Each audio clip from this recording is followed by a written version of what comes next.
Bonjour, bonjour, bienvenue sur le plateau de Batijournal TV. Nous sommes toujours à Nantes, Carrefour International du Bois 2022. Et avec mes 4 invités, nous allons parler terrasse. Terrasse bois, bien sûr. Pour en parler avec moi, Catherine Ducerf, bonjour. Bonjour. Vous êtes responsable marketing communication du groupe Ducerf. Tout à fait. Le groupe Ducerf, vous nous le présentez en quelques mots? Oui, le groupe Ducerf, c'est un groupe spécialisé dans la transformation de bois feuillu. Voilà, on a une activité de première transformation, une scierie, et puis des activités de deuxième transformation du bois. On fait du panneau, du carrelet pour la menuiserie, et puis une gamme de produits pour l'extérieur. Voilà, on va parler terrasse donc. À côté de vous, monsieur Arnaud Étroit, bonjour. Bonjour Stéphane. Vous êtes, vous, directeur du commerce du bois. Absolument. Donc le commerce du bois, c'est une fédération professionnelle qui regroupe différentes familles de métiers, à commencer par les importateurs, également des transformateurs, donc des fabricants de lames de terrasse et de bardage, également des agents, et puis les réseaux de négociants spécialisés bois. Merci. À côté de vous, Claudie Mindreau, excusez-moi. Mindreau. Et vous êtes, vous, directrice commerciale de Protac. Oui, voilà, je suis directrice commerciale de Protac, une entreprise située à Lamballe dans le 22, dans les Côtes-d'Armor. Donc nous faisons partie d'un groupe Rose. Et donc nous avons plusieurs filiales. Une filiale qui est située en Estonie, qui s'appelle Pudikoda, qui est ici, juste en face de notre stand. Et nous avons une autre filiale que nous venons de racheter, qui s'appelle Norsilk, qui fait de la seconde transformation comme tous les trois, Protac, Pudikoda et Norsilk. Nous faisons le même métier, de la transformation pour faire du bardage, de la terrasse bois, du lambris, beaucoup de finition en ce qui concerne Protac, parce que nous avons 2 chaînes de finition très pointues, donc, qui nous permet de faire des produits à finition. Et pour compléter le groupe, nous avons une entreprise qui s'appelle Rose et Lucie Charpente, qui fait du bâtiment porcin. C'est un peu l'origine du groupe. Voilà. C'est l'origine le du groupe, on est Rose, en le groupe Bretagne. Rose, voilà, de son fondateur Michel, voilà, qui était là aujourd'hui. À côté de vous, Eva Cogent, bonjour. Bonjour. Eva, vous êtes chargée de mission seconde transformation à la FNB. La FNB, Oui. La Fédération On ne présente nationale pas. du bois. Donc c'est l'organisation professionnelle des scieurs et industriels du bois sur tout le territoire français. voilà, donc avec vous 4, on va parler terrasse. Et pour commencer, Arnaud, je vais vous demander de nous parler d'une étude et puis un peu de nous donner un petit panorama du marché, là où on en est aujourd'hui. Bonjour à toutes et à tous. Donc le marché de la terrasse bois en France, c'est 16 millions de mètres carrés commercialisés. On est sur une offre qui est pour 60% une offre en terrasse résineuse, donc à peu près 10 millions de mètres carrés. Les 40% restants se répartissent sur environ 20% sur de la terrasse tropicale, 20% sur de la terrasse bois et dérivés, composite essentiellement. Et il y a également un marché de niche sur la terrasse en bois feuillu tempéré également, qui pèse un petit peu moins d'1% du marché. On a ensuite, si on rentre un peu plus dans le détail... Donc, je vous interromps, là on a 2 représentants en fait de 2 segments très différents, hein, c'est ça? Exactement, vous êtes nous sur on le est sur le résineux résineux, oui, essentiellement les bois du Nord. Donc on parle de bois du Nord au-dessus du 57e parallèle, donc Scandinavie, Suède, Finlande, Norvège, Suède, Norvège. Et on fait un tout petit peu de terrasse bois aussi en Douglas, de la terrasse galbée, pardon. Et donc voilà, c'est notre, je dirais, offre terrasse. Et vous, vous êtes... Et nous, on est sur le tout petit pourcentage, là, puisqu'on est sur du feuillu, et voilà qu'on va traiter thermiquement pour le rendre durable en extérieur. Donc on fait du frêne, du hêtre, du peuplier, et c'est des bois qui sont locaux, donc au bois de France, et voilà, principalement. Voilà, on va en parler tout à l'heure. Je vous ai interrompu. Donc il y a une étude. Hein, donc c'est une étude qui a été menée pour la profession. Cette étude s'appelle Alors c'est une étude pour le compte du commerce du bois menée par Jean-Marc Mornas et financée par l'interprofession nationale qui s'appelle France Bois Forêt, qui est une étude qui a été menée auprès d'une trentaine de personnes. Donc on couvre quasiment 98% de l'offre de fabrication. Les industriels, également les négociants spécialisés et généralistes, la GSB, et également une partie qualitative, perception, avec des maîtres d'ouvrage, des architectes qui ont également été questionnés, puis des metteurs en œuvre. Donc c'est une étude sur les données 2016-2021, également avec des scénarios, une projection 2025. Ce qui ressort de l'étude, c'est un marché qui est très dynamique, très porteur. Sur les 5 dernières années, on est passé de 10 millions de mètres carrés commercialisés à plus de 16 millions, avec une croissance de 12-13% par an. Des prévisions de croissance qui étaient à peu près identiques jusqu'au 2025, mais on va en parler. Là, il y a une inversion qui s'est opérée depuis le début de l'année. Et donc, c'est un marché, on disait, essentiellement dominé par la terrasse bois résineux. Et si on rentre dans le détail de ce marché de la terrasse bois résineux, c'est 90% de résineux traités et 10% de résineux naturellement durables.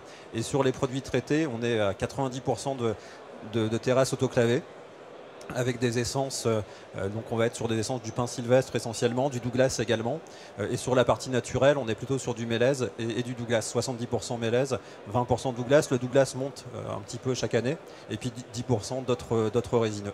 Donc c'est un marché qui est en pleine croissance et qui gagne en part de marché. Élément très important sur la terrasse résineuse, on est vraiment sur alors des produits qui sont essentiellement importés pour la transformation, mais par contre il y a une vraie transformation, une valeur ajoutée en France, donc ça reste des produits qui sont fabriqués en France. Voilà, c'est ça, hein. C'est des produits qui viennent du nord de l'Europe, mais qui sont transformés sur place. Absolument. Et surtout avec des fournisseurs qui sont très engagés environnementalement parlant, puisqu'ils ont des politiques environnementales très fortes. Hein. On a des fournisseurs partenaires qui sont très engagés et on est très engagés nous-mêmes à rester dans cette politique environnementale conforme à ce qu'on a envie d'entendre aujourd'hui. Voilà, d'entendre et de faire surtout. Sur la conjoncture, on va dire, hein, parce que vous disiez, bon, on avait des prévisions qui étaient plutôt bonnes jusqu'en 2025, et a priori, 2022, pour des raisons qu'on connaît tous, hein, géopolitiques, et d'augmentation des prix, fait que ça va moins bien, c'est ça? Qu'est-ce que vous constatez? Alors effectivement, on a passé 2 années complètement folles, puisqu'on a eu beaucoup de demandes, et ça a été une demande assez soudaine, puisque ça a commencé dès le 2020. Donc du coup, on a réagi rapidement, mais la réaction s'est faite au niveau mondial. Donc il y a eu des répartitions de fait qui ont fait flamber les prix, on le sait, mais ça a quand même continué 2020-2021. On a fait 2 super années. Des usines, je pense que tous les confrères en étaient tous saturés. Et là, effectivement, on arrive en 2022. Alors vous l'avez dit tout à l'heure, il y a l'énergie, il y a les conflits, mais il y a aussi le fait que les gens sont restés 2 ans chez eux à bricoler et à faire des terrasses bois, à faire du jardin. Et aujourd'hui, je pense qu'ils ont orienté leurs dépenses sur le tourisme. Si vous regardez, je dirais que les agences de tourisme ont le sourire. Ont le sourire. Mais ils n'avaient pas tellement pendant 2 ans. Hein. Voilà, les restaurateurs aussi. Enfin, tout ce qui est loisirs, il y a une orientation qui s'est faite. Alors après, je pense que c'est momentané, hein, bien sûr. Mais c'est vraiment le cas. Enfin, c'est une réalité. C'est un coup de frein. C'est quoi? C'est un coup de frein, brutal ou c'est... Là aujourd'hui, on a quand même des négoces et ils nous le disent. Hein. On a fait des tours de table l'autre fois au LCB. C'est le particulier qui a changé ses achats, sa consommation. Et je pense qu'on est tous pareils, quoi. En ce moment, on est revenu à des niveaux avant Covid, en fait. Le Covid, on a subi, et profité de la vague, et puis on revient sur des niveaux un peu plus maîtrisés. Voilà, c'est ça. C'est-à-dire que vous constatez la même chose à votre échelle, oui. Avec des niveaux. Sur le marché du particulier, on est vraiment sur les mêmes tendances. C'est la même chose pour vous. Retour au niveau d'avant Covid. Et je compléterai juste là sur les dernières années, il y a eu un réel engouement aussi sur les bois français, consommer des bois avec un circuit court, une origine tracée, une traçabilité. Et ça aussi, ça a été un impact du Covid où les particuliers ont cherché vraiment à trouver des produits qui viennent proches de chez eux. Voilà.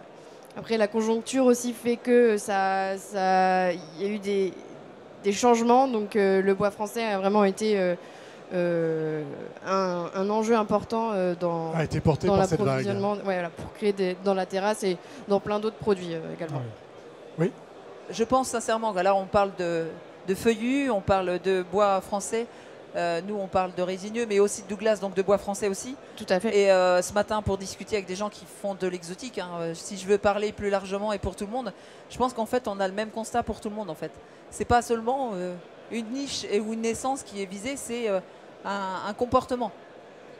On a vraiment changé de comportement, en fait. Hein, on a envie de partir en vacances et ça. de plus seulement être en vacances donc sur notre terrasse. On attend juste les vacances pour qu'ils reviennent à la réalité et qu'ils se remettent à bricoler. Arnaud, est-ce que vous avez terminé avec la présentation? On a des éléments qui sont intéressants parce que là on parlait du particulier, oui. Mais on sait aussi que la terrasse peut être prise en compte dans le calcul de la performance des bâtiments au niveau carbone. Et donc ça c'est vraiment quelque chose qui est très intéressant parce que ça permet d'améliorer le bilan carbone global des bâtiments, puisqu'on est quand même le seul matériau qui stocke du bois. qui stockent du CO2, pardon, Qui du stockent carbone. du CO2. Pardon. Oui. Et on a ensuite une tendance aussi à la lutte contre l'artificialisation des sols, où avant il y avait une tendance au tout béton, donc maintenant on met de plus en plus, on réfléchit à de la pose de terrasses. C'est-à-dire que dans les aménagements urbains, dans les aménagements de bâtiments de promotion immobilière ou tertiaire, on va aller mettre de plus en plus souvent de la terrasse bois. De plus en plus, dans les restaurants également, et puis oui, ça Donc, reste un marché qui est quand même ça, porteur. c'est un marché que vous voyez se développer? Oui, tout à fait. Nous, on travaille beaucoup sur des marchés publics, justement, et on voit un vrai engouement avec des préoccupations environnementales qui sont de plus en plus fortes. Donc là, notre procédé, nous, a tout son sens, puisqu'on est sur des essences locales de feuillus, et on va les chauffer avec un traitement qui les rend durables et qui est 100% naturel. Donc ça, c'est une demande forte. On sent un engouement pour nos produits, même si on est encore petit. Et sur le marché public aussi, vous sentez que ça démarre? Alors, alors ça démarre, oui. Alors, Pas que ça les démarre, enjeux, que ça augmente, ou qu'il n'y a pas eu ce coup de frein brutal Ça- comme chez les particuliers. ça fait partie des enjeux. La RE 2020, justement, remet un petit peu le cœur du sujet sur les stratégies bas carbone, comme le disait Arnaud. Et du coup, nous, ça va forcément nous porter. Et je pense que là, ce qu'on est en train de vivre aujourd'hui, bon, bah, c'est un passage peut-être obligatoire pour repartir. Je pense sincèrement, et je suis certaine que le bois reste au cœur des préoccupations de tout le monde, même des consommateurs aujourd'hui qui ont un peu boudé, mais ils consomment moins tous les matériaux. Hein. Parce que là, on parle de terrasse bois. J'ai beaucoup de négociants qui me disent que c'est tous les matériaux. Oui, c'est valable aussi pour la... C'est pas C'est pas forcément- du tout spécifique à la Non. terrasse. Hein. Je pense que c'est Non. tous les matériaux. C'est tous les matériaux. C'est la RE 2020, en fait, elle est vraiment pour tous les produits, tous les composants du bâtiment. C'est de créer, c'est de calculer l'analyse de cycle de vie du bâtiment, et les terrasses font partie Intégrante du du bâtiment. Et donc, on fournit des éléments. Justement, les FDES les terrasses font partie des FDES qui sont réalisées par la FNB. Voilà, et on vient d'en parler dans une émission à retrouver donc sur notre site internet tout à l'heure. On a vu tout le travail qui a été fait avec une de vos collègues par la FNB. On va parler maintenant un petit peu produit. Alors je ne sais pas laquelle des deux veut commencer. On va chez du Cerf, on va en Bourgogne, c'est ça? Voilà. Vos produits, c'est quoi et comment vous les travaillez en termes de recherche et développement? Enfin, qu'est-ce que vous proposez et comment vous travaillez l'innovation sur une lame de terrasse? Parce qu'on se dit une lame de terrasse, après tout, ça reste une lame de terrasse. Alors en fait, nous, ça fait relativement peu de temps, hein, ça fait une petite dizaine d'années qu'on travaille sur ces produits terrasse et bardage, avec un groupement qu'on a monté qui s'appelle Bois Durable de Bourgogne, qui associe plusieurs industriels de la Bourgogne. Et donc qui permet on a trouvé une solution qui vient de Finlande et qui permet de traiter par haute température des bois feuillus et résineux, mais des bois qui ne sont naturellement pas durables. Donc on va les mettre dans un four, on va faire chauffer à des températures avec une recette de chauffe très maîtrisée pour essayer de gagner en durabilité. Aujourd'hui, donc on propose ce qui marche plutôt bien sur la terrasse, c'est le frame THT. Voilà, on en vend à des particuliers via THT, ça veut dire quoi? traité par haute température. Traité par haute température. Voilà. C'était pas un piège, hein, mais c'était Non, non. pour avoir le vocabulaire. vocabulaire. Et donc on travaille sur des marchés particuliers via nos distributeurs. De la grande distribution. Voilà, via nos négociants en bois. Et puis on travaille aussi sur le marché, je disais, sur les marchés publics, avec pas mal de projets intéressants dans lesquels on va mettre en avant notre procédé qui est 100% naturel, puisque c'est juste de la chauffe et de la vapeur d'eau. Donc voilà, et ça plaît. Vraiment, on Ça sent plaît. un engouement sur ces solutions. On parlait tout à l'heure d'impact du coût de l'énergie, tout ça. Comment ça se passe? Comment vous chauffez? Vous chauffez avec quel type? C'est de la vapeur d'eau, c'est ça? Et c'est du gaz? Et Ça vous pose pas de problème aujourd'hui? Ou est-ce que ça impacte vos aujourd'hui, produits? non, on se développe plutôt. Là, on a aujourd'hui 2 fours qui sont en place, et on est en train de s'équiper d'un 3e four. Donc on a une vraie demande, on se développe plutôt. En fait, même si cette année est encore incertaine, mais on est plutôt dans une dynamique de développement favorable. Voilà. Après, la step qu'on doit encore franchir, c'est d'être reconnu sur le marché comme étant des produits durables et stables et résistants mécaniquement. On mène pas mal d'études depuis quelques années, avec la FNB notamment, avec le FCBA, pour viser à garantir en fait des produits qui soient techniquement durables et mécaniquement performants. Voilà. C'est un travail de certification en fait. Voilà, c'est des avis techniques ou Tout à fait. Ouais, on devrait normalement avoir nos premières certifications cette année sur le traitement par haute température. Donc voilà.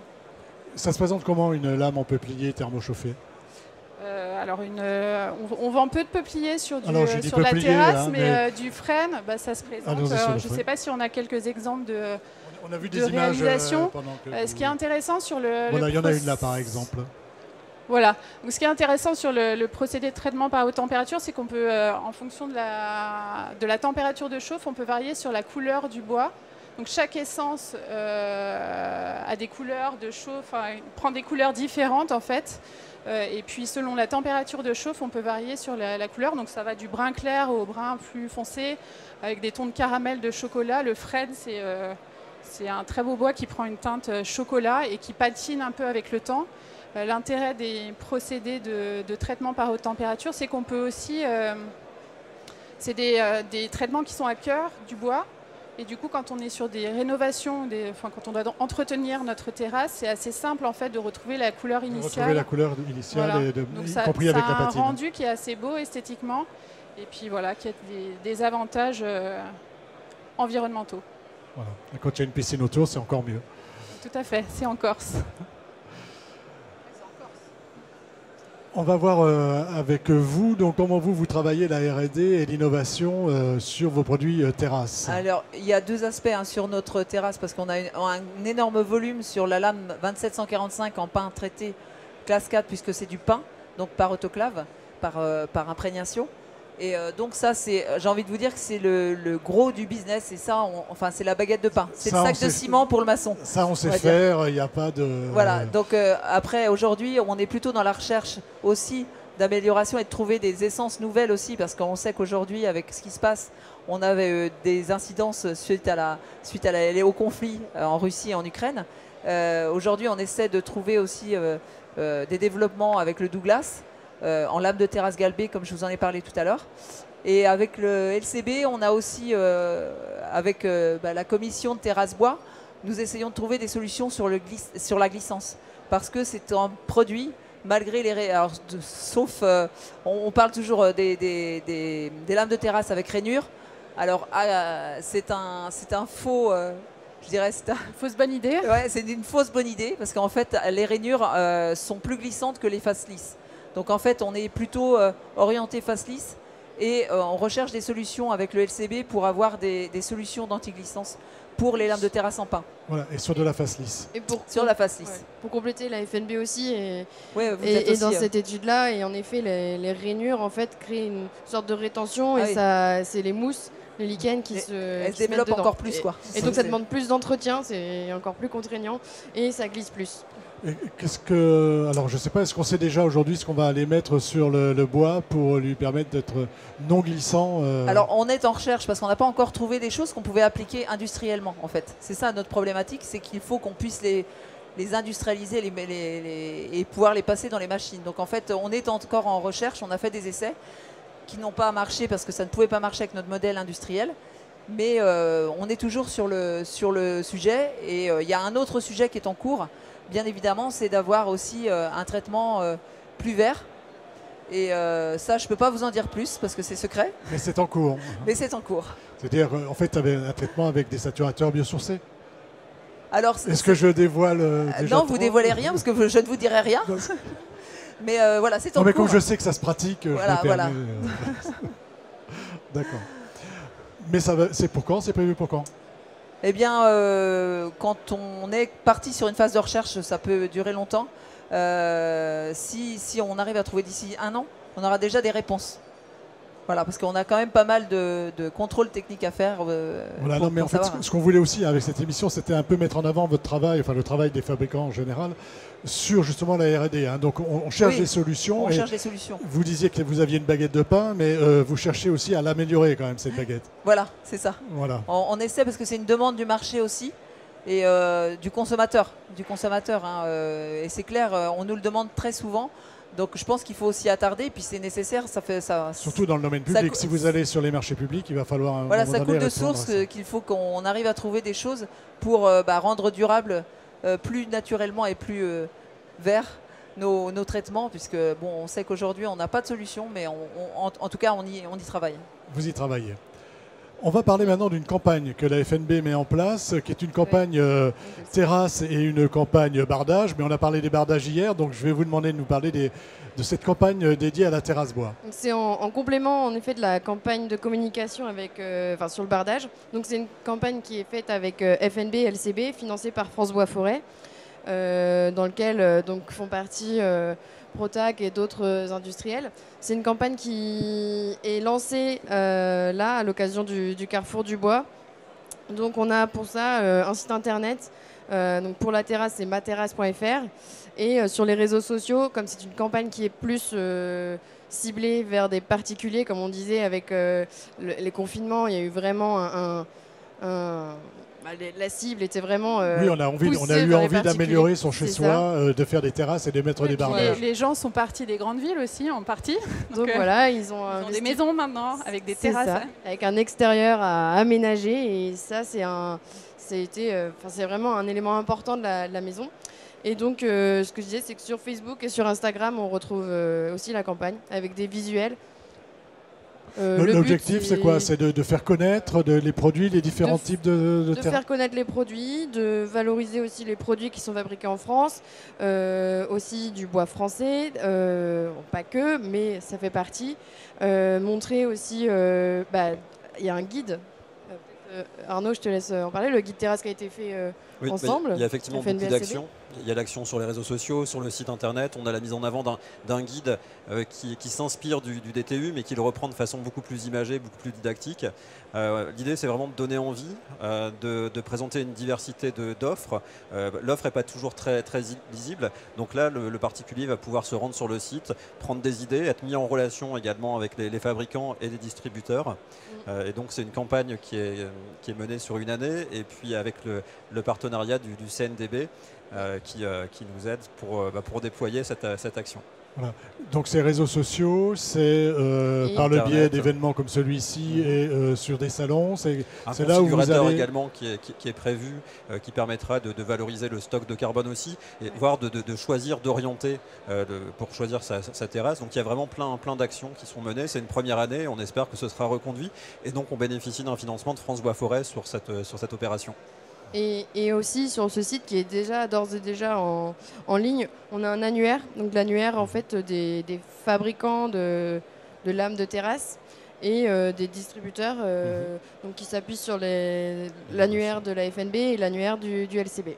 Voilà. L'idée, c'est d'aller plus loin dans la connaissance des produits, tout simplement, et de donner envie de faire une terrasse en bois. De se créer un deuxième environnement à l'extérieur de la maison, et c'est vraiment de la surface gagnée et de la surface de bien-être surtout. Un petit mot de conclusion chacun sur cet aspect terrasse. Allons-y. Vous travaillez sur quoi aujourd'hui? Justement sur la certification de nos produits. Oui, ça on l'a déjà dit. C'est un élément important, mais moi je voudrais dire que voilà, malgré c'est vrai le contexte actuel qui est un petit peu compliqué à vivre et à passer pour nous industriels, je pense que le marché du bois en extérieur a toute sa place et va forcément se développer. Voilà, si on prend en compte la contrainte environnementale et ce qu'on met derrière et chercher des produits toujours plus innovants et plus naturels, je pense qu'on est quand même dans le sens de l'avenir. Vous êtes dans le sens de l'histoire avec la terrasse bois. Arnaud? Peut-être qu'il y a une diversité d'offres et que chacun peut trouver la terrasse qui lui correspond. Ensuite, peut-être ne pas hésiter à mixer la terrasse avec d'autres matériaux au niveau des aménagements extérieurs. C'est quelque chose qui plaît beaucoup, et sur le site internet, on va mettre en avant des réalisations comme ça qui donnent envie.